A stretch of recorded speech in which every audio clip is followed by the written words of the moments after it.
Porque, como a gente acabou de falar, o nome dele só é glorificado justamente quando você está em desvantagem. Qualquer coisa que você vencer na vantagem, como é que a glória foi de Deus se você tinha a vantagem de vencer? Isso é muito forte. Até eu que sou mais bobo vou falar, não, isso pode acontecer. Se você tá lá 2 times de futebol campeões, eu vou citar aleatoriamente aqui, porque eu sou ruim de futebol.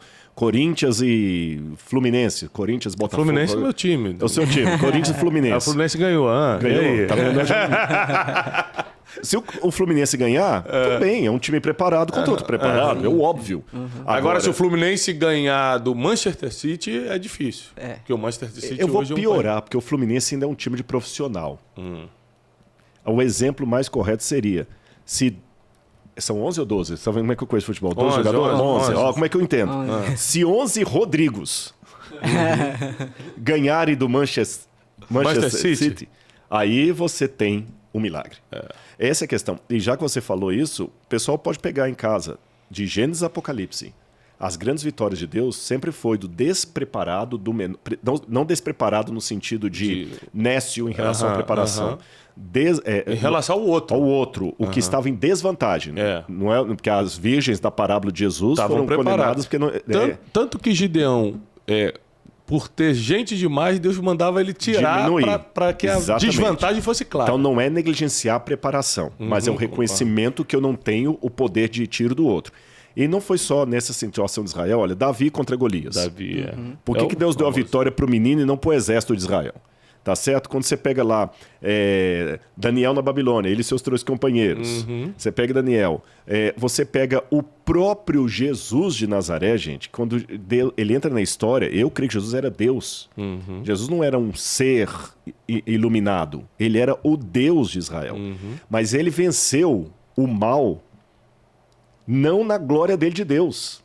Ele venceu o mal num corpo de judeu enfraquecido, porque estava de jejum, e ele venceu morrendo na cruz.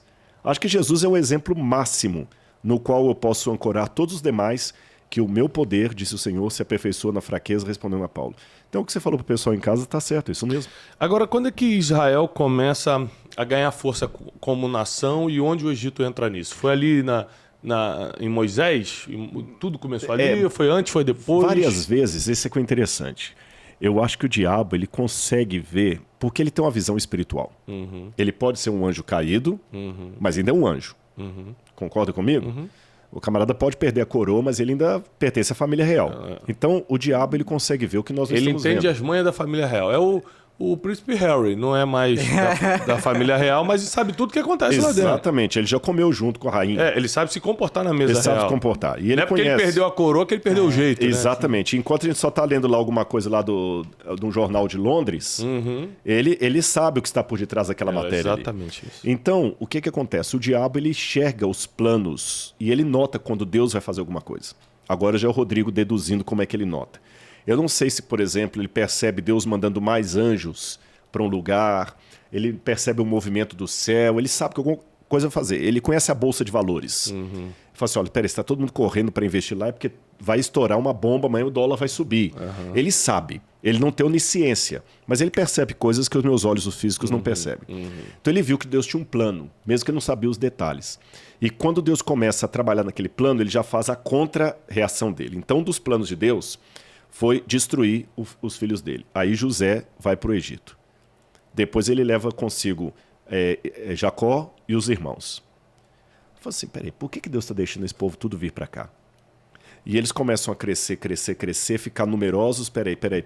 Aí sobem tremendos no Egito um faraó que não conhecera José e ele quer acabar com esse povo. Ele tem ódio de Israel. E ele usa o poder que ele tem na mão, que é o Egito, que era a superpotência da época. Não tinha para onde o pessoal saiu.